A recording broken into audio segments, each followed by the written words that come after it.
Kela Kesdal Natlamute.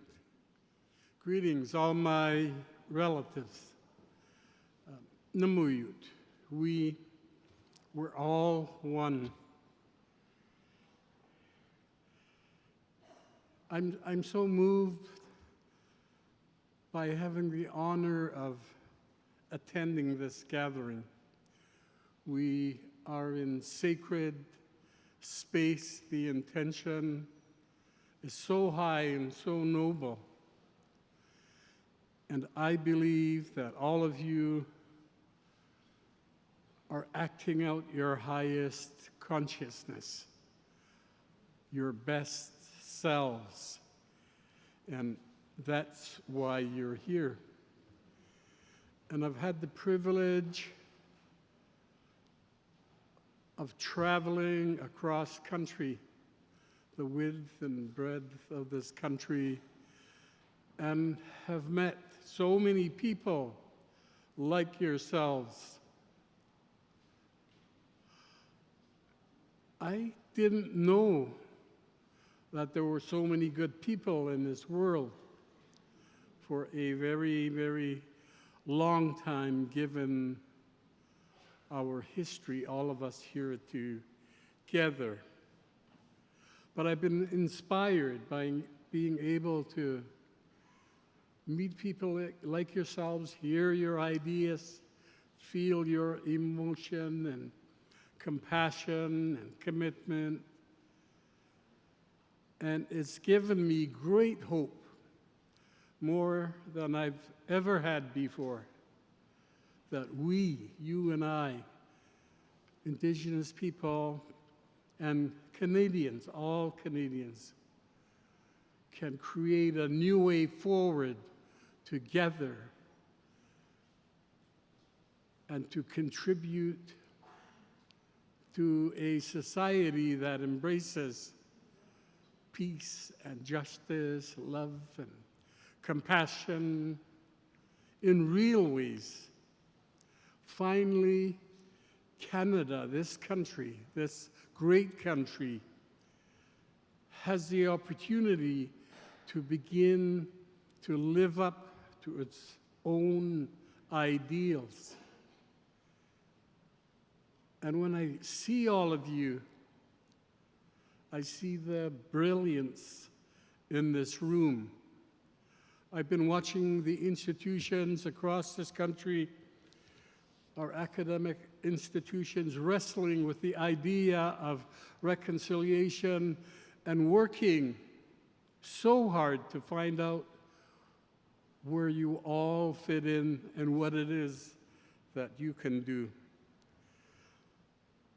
But I want to start by acknowledging that we are on the traditional territories of the Botswana and Garden River First Nations.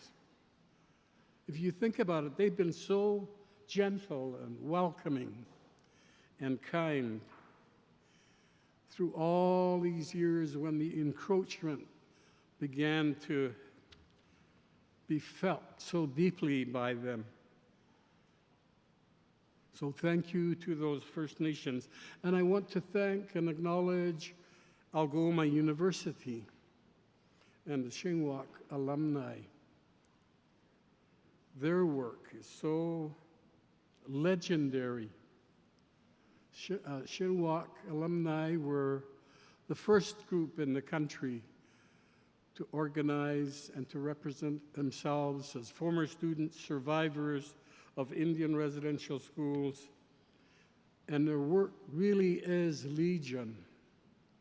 This is an example today of the impact that they've had. They brought together the most brilliant minds in this country to think about the issue of reconciliation and moving forward together. Of course, I want to thank all of you for coming from all the places that you come from, knowing that you all live busy lives, but you found the time today to come and discover what it is that you will discover, that you're required to discover to continue to do the good work that's been started across this country. I just wanted to tell you a little bit about me. I spent 11 years in an Indian residential school, and I left there broken, full of despair and hopelessness. And that experience has haunted me all my life, even in good times like this. Sometimes when I'm walking up to the podium, I'm beating myself up and saying, you're not good enough to be talking to these people. You're not smart enough. You don't know enough. And that's the impact of those schools on all of us. And the other thing I want to tell you is that I've been working continuously for 20 years on the residential school file, starting with the explosion of all of the criminal court cases and civil actions, and then eventually to the lead up of an apology by a prime minister and the creation of the Truth and Reconciliation Commission. We have come a long way. And I know the distance is great and we can't see the destination. But already we have come a long way.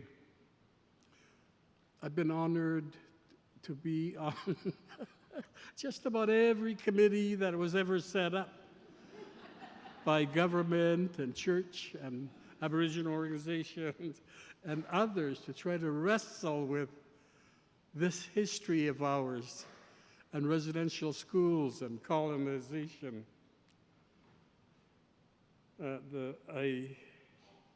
But one of the most exciting committees that I sat on was a roundtable on truth and reconciliation. It began as a committee to push for a public inquiry into the residential school issue.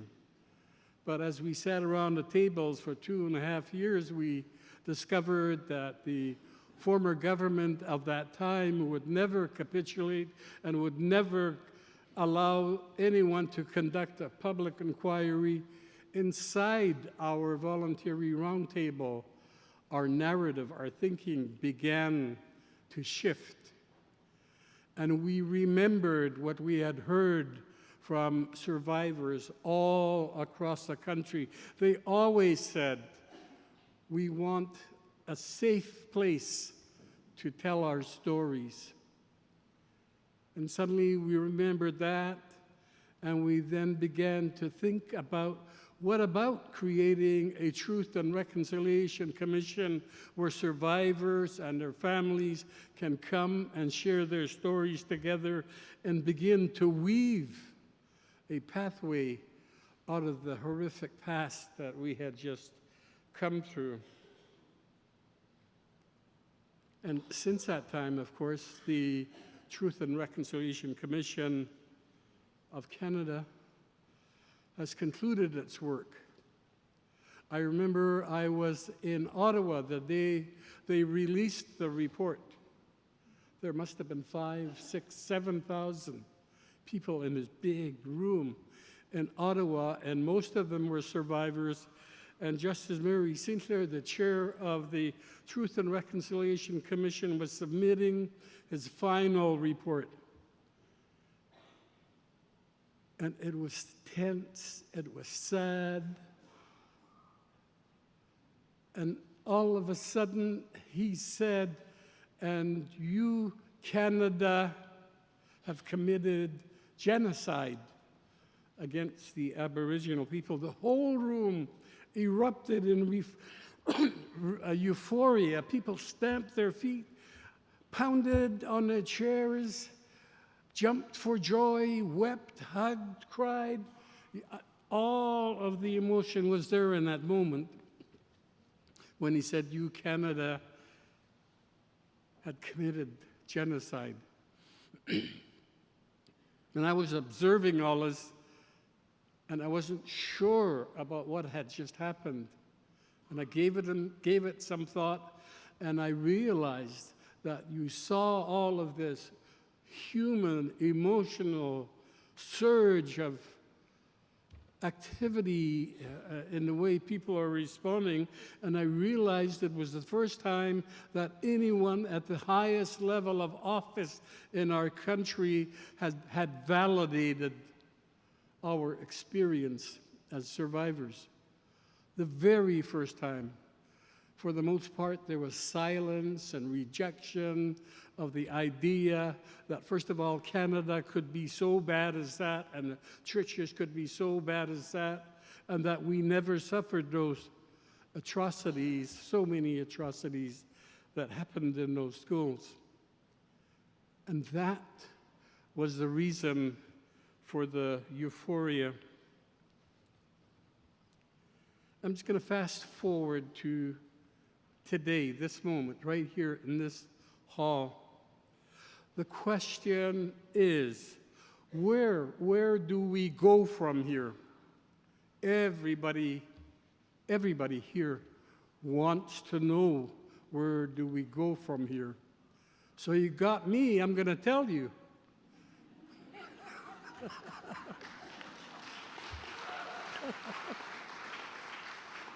You gotta believe that we are going to go from here, even if it's uncharted waters yet. We will determine where we go from here.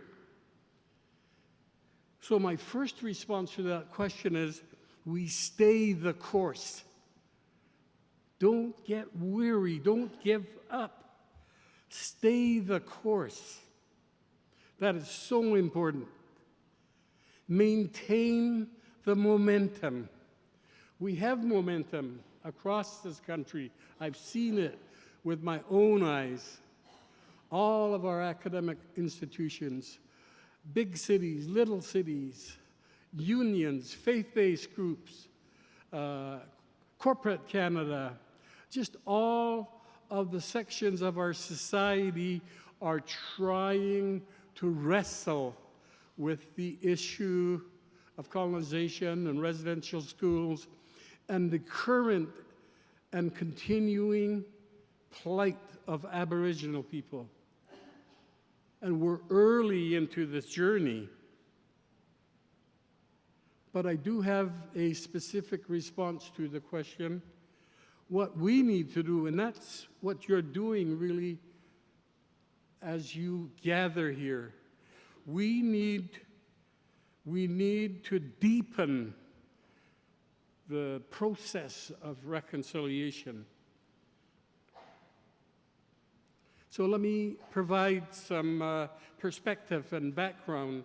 I'm with Reconciliation Canada. It's a small charitable organization. Most of the days it doesn't know if it's going to continue to exist or not. But we're like you. We don't quit. We don't give up. We get up and we continue to find ways to operate and to promote and advance healing and reconciliation, just like the theme here. So we commissioned a study in 2016, and it was the first study of its kind, polling ordinary Canadians, whatever ordinary Canadians are, and ordinary Indigenous people, not government, not political leadership, but we, the people. We polled them. And we wanted to gauge the Canadian reconciliation landscape in deep ways. We have seen in the past decade that there is a growing momentum in the reconciliation movement, and this has created opportunity to improve relationships. And in some places already, there are improved relationships emerging. The Truth and Reconciliation Commission, in its final report, placed much of the responsibility for change on governments and Indigenous leaders, but it will also require meaningful engagement among Indigenous people and other Canadians. So my third response to the question that I asked is that we deepen the process of reconciliation by creating meaningful engagement between Indigenous peoples and non-Indigenous peoples, where they live, where they work, and where they play. What then are the collective perspectives shared between the populations?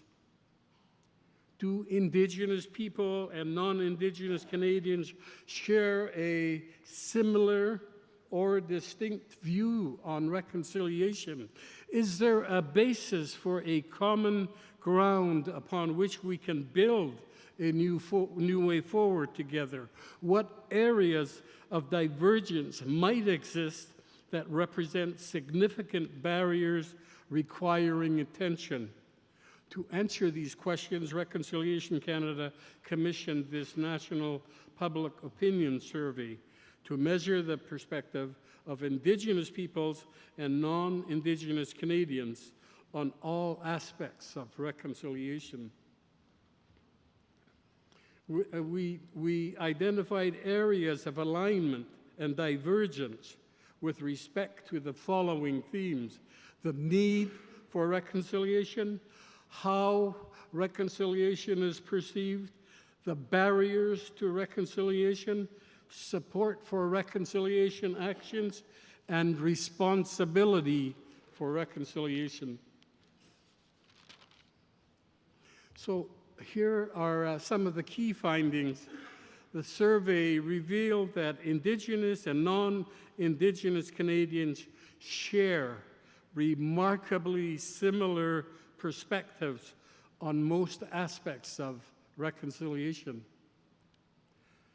The need for reconciliation: there is a general agreement between both populations that current relationships between Indigenous peoples and non-Indigenous Canadians is much more negative than positive.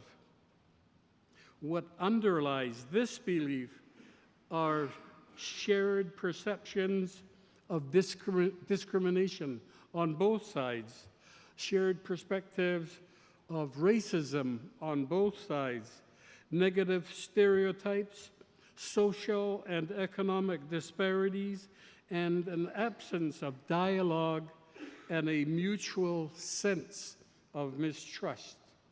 So I know that most of you have heard this, and most of you probably know this, but we got this feedback from ordinary people who are not normally engaged in these broad processes. Both parties, both populations also further agree on the reconciliation between all of us. So how is reconciliation perceived?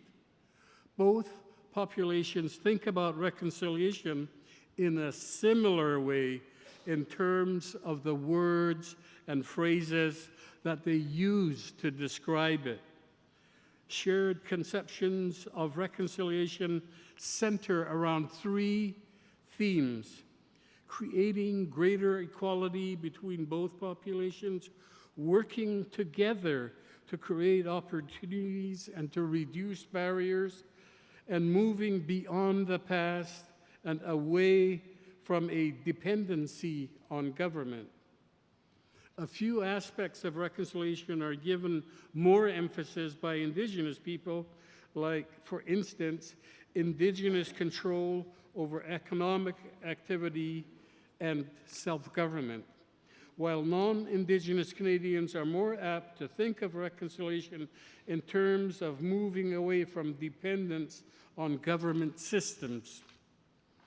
So what does reconciliation mean to you? This question was asked to the respondents. And it meant to some of them creating opportunities for all people to reach their full potential, For the Indigenous people, 61% agreed, and 56% of others agreed. The other thing they talked about was embracing diversity of worldviews and to respect differences. Aboriginal people were in the 58% agreeable, and the others were 53%. And acknowledge and work to eliminate stereotypes. Both groups, the Aboriginal people said 58% of them agreed, and 50% of the other group, 56% of the other group didn't. And this was the really simple one, the next one. Move forward as equals. 58% of the Indigenous respondents agreed with that, and 58% of non-Indigenous respondents agreed with that. Work together to overcome social and economic inequities. And again, the numbers were really close. 57% of the Aboriginals and 55% of non-Aboriginals agreed that was a worthy goal. Revitalizing relationships was another important one that got equal attention from both populations, 56% by Aboriginals and 51% by non-Aboriginals. And this was strange. I'm not really sure where we all are at. Moving beyond the past. 53% of Aboriginals agreed, and 50% of non-Aboriginals agreed. And one of the things that was asked was, should all perspectives in leadership and design making be held by, include all perspectives in leadership and design making. And both groups actually equally agreed that, yes, this should be. I talked about forgiveness already, right? 49% of Aboriginal people agreed, and 46% of non-Indigenous Canadians agreed. Indigenous control of economic activity, and there was a little diversion here. Aboriginal people, 37% of them agreed that there should be that, and only 26% of non-Aboriginal Canadians agreed. And with respect to Indigenous self-government, Indigenous people were in the 34% category, and non-Indigenous Canadians were in the 23% category. Indigenous people and non-Indigenous Canadians are also in agreement on a number of aspects of reconciliation, notably the value of acknowledging the unique contribution of Indigenous peoples to Canadian society, as well as providing for greater opportunity and equality for Indigenous people. The two populations are further aligned on taking steps toward the necessary institutional reform and individual changes required to move a reconciliation forward.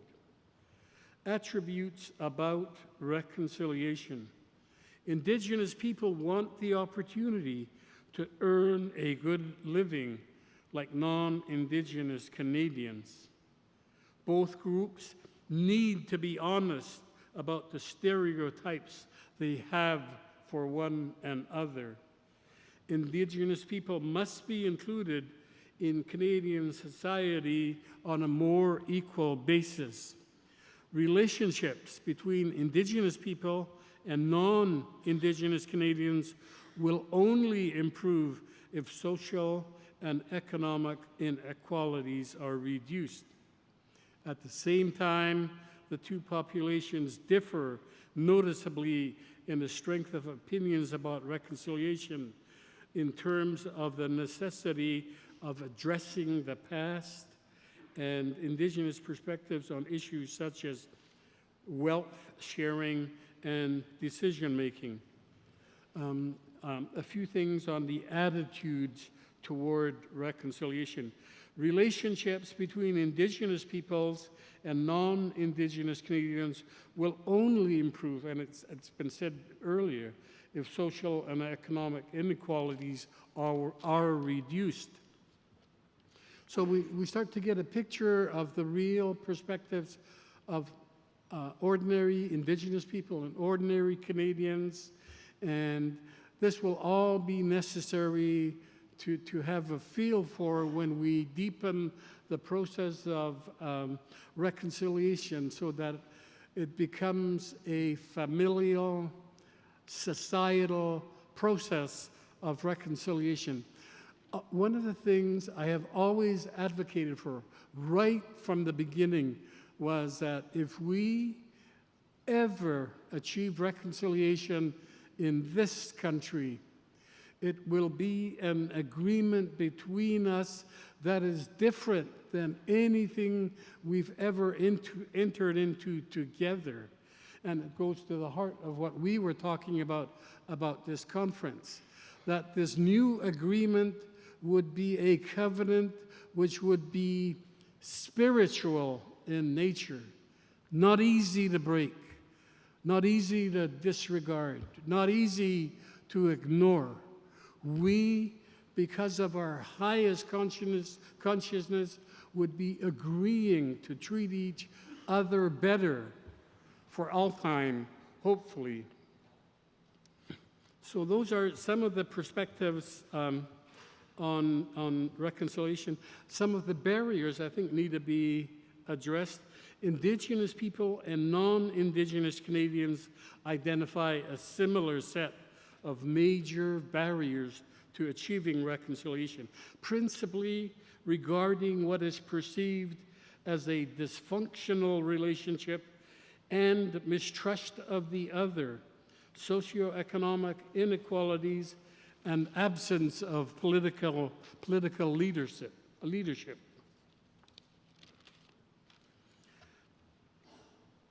Other significant barriers to reconciliation are the myths and stereotypes about what Indigenous people receive from Canada. And like I said, lack of political leadership willing to implement real change, and inadequate Indigenous control over our own economic activity, and socioeconomic inequalities between Indigenous and non-Indigenous Canadians. The other barriers include non-Indigenous Canadians' lack of knowledge of Indigenous culture and history, lack of willingness among Indigenous peoples and non-Indigenous Canadians to accommodate each other's needs, inadequate time spent on teaching Indigenous perspectives in the education curriculum, limited positive interaction between the populations, inadequate control over their education, different worldviews, values held by Indigenous people and non-Indigenous Canadians. So, in terms of support for reconciliation actions, Indigenous peoples and non-Indigenous Canadians voice support for a similar set of actions to move reconciliation forward. Across the list, the strongest support is expressed for increased funding in a number of areas, including increased funding for Indigenous schools, Indigenous living conditions on reserves, cultural awareness training for people, providing services to Indigenous peoples, youth-focused reconciliation programs, and reconciliation programs that promote dialogue and relationship building. A strong majority support is also voiced by the populations to support local economic development by requiring companies to train and/or hire Indigenous workers and denying project development until affected Indigenous communities grant approval. And lastly, I want to speak about the responsibility for reconciliation. How do these groups see who is ultimately responsible for reconciliation? Indigenous peoples and non-Indigenous people alike identify governments as being most responsible for funding reconciliation initiatives. They also consider this the collective responsibility of all. The majority of individuals in both populations also say they would be prepared to bring about one or more actions to advance reconciliation. Respondents from both samples say they would be most likely to commit their time to re-examine their individual perceptions and attitudes, participate in educational events, webinars, local seminars, storytelling events, and read relevant material like the TRC report and its 94 calls to action and UNDRIP. This study is the first national survey to address perspectives on reconciliation among both Indigenous peoples and non-Indigenous Canadians. The results reveal a striking alignment of views about the importance of achieving reconciliation, how it is currently perceived, barriers to achieving it, and the types of actions, both collective and personal, that are required to make reconciliation a reality. With all of this in mind, we can apply this information on our desire to deepen the process of reconciliation. We know that many survivors are still angry. The other day, I was at a survivor gathering on Vancouver Island. There were 400 or 500 survivors at that gathering. And I listened to their stories pretty much all day and half of the next day. And I realized that they were still deeply hurt, many of them, and that they were angry, that they feel their resilience and their courage has been overlooked. They want to be involved where they live, work, and play with their families. They have a sense that reconciliation started with them, and it's true. And their families in their homes, and then it works outward from there. That's how they see it. Emphasis must be given to familial and societal reconciliation. I know how brilliant the Truth and Reconciliation report is, and I know how powerful the 94 calls to action are. And I know that we have to live up to the expectations of all those calls to action. But the other thing that I know as well is that if we're ever to achieve deep, meaningful, sustaining reconciliation, we have to enter from places of our hearts and minds. And we have to engage all those people who are sitting at home, some feeling that they're sitting in vacuums. We have to engage them. We have to encourage them. We have to resource their efforts. We have to reach out to each other. We have to connect with each other. Many Indigenous people across this country would be happy to have a discussion with you. They would feel honored. They would respect you. They would listen to you. And when they did that, they would begin to trust you and tell you what is the deepest thing on their minds about their lives and where they want to be and where they want to go. And so this familial, societal element is something that we really ought to give consideration to. For the most part, all of the funding that's meted out from government are either intended to meet their priorities or intended to meet the political needs required by our Indigenous leadership. Now, of course, that's valid, but I think that what we have to do is to balance that out and to try to find ways and means of supporting ordinary people in their communities.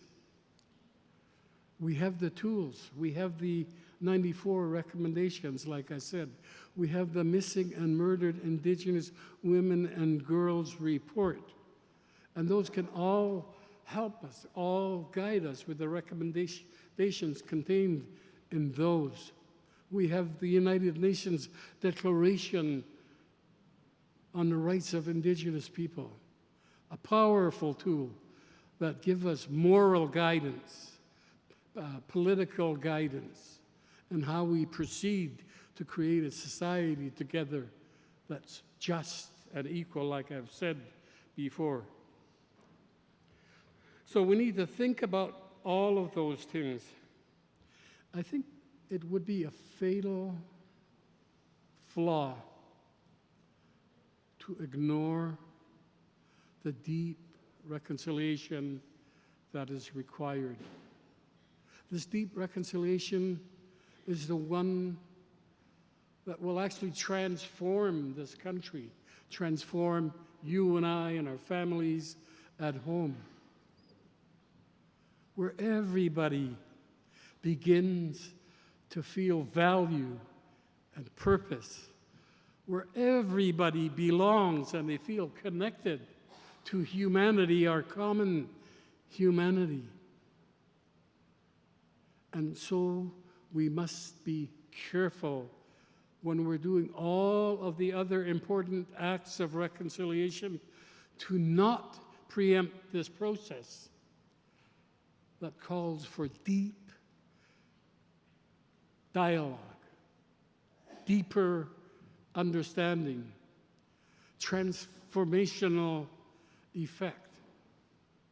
And I know the government won't do that, so who's going to do it? You and I.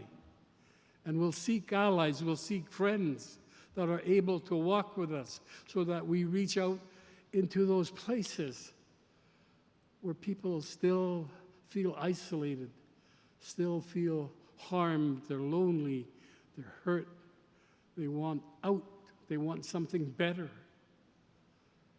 Governments can't do that, but you can. And I've been, like I said earlier, really pleased at the effort of our educational institutions, all working at trying to figure out how they're going to best impact this healing and reconciliation. You see, if we do that, we don't only elevate the lives of my people, the Indigenous people, we elevate all of our lives. And that's such a great promise to continue to hold.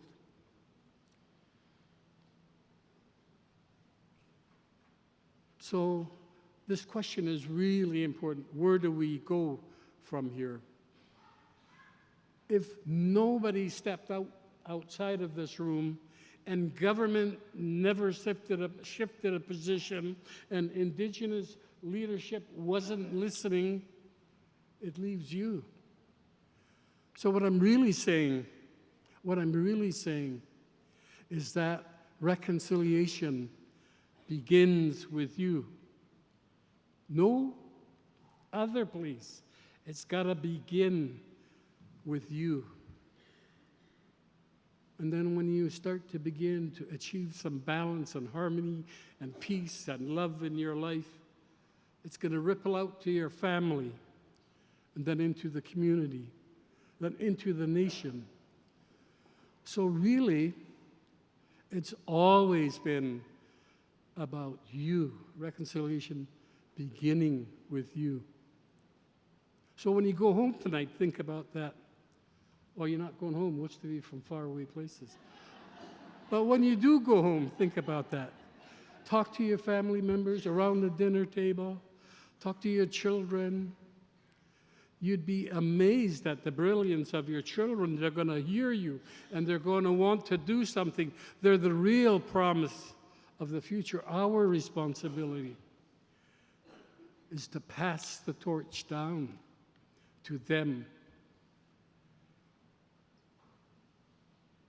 I want to conclude by thanking the Shinwak alumni again for their courage and bravery and commitment and dedication to finding ways beyond the harm and the loss and the despair and bringing hope to others.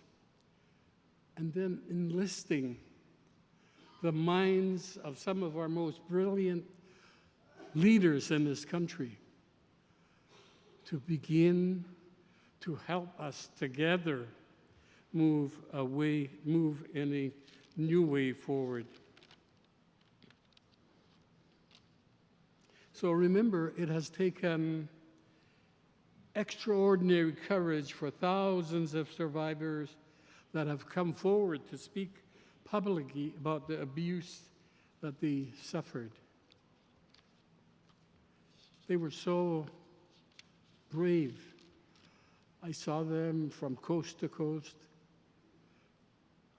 I saw the rivers of tears. I saw the anger. I saw the rising hope among many, many of them. So it's a testament to their resilience as individuals and to the strength of their cultures that we're able to continue to seek ways to move forward. I was in the House of Commons a few years ago when the Prime Minister made an apology. I'm going to conclude with this. And I was up in the balcony, and I really wanted to hear this apology. And so I heard the former Prime Minister's voice making the apology. On behalf of the Government of Canada and all Canadians,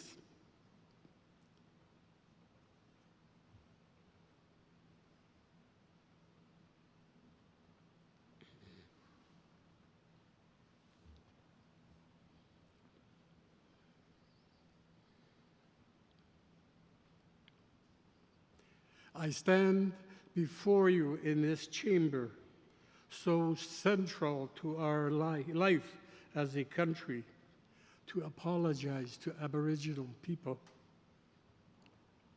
The burden of this experience has been on your shoulders for far too long. The burden is properly ours as a government and as a country. There is no place in Canada for the attitudes that inspired the Indian residential school system to ever prevail again. So now we're here today. We're going to make sure it never does. Thank you.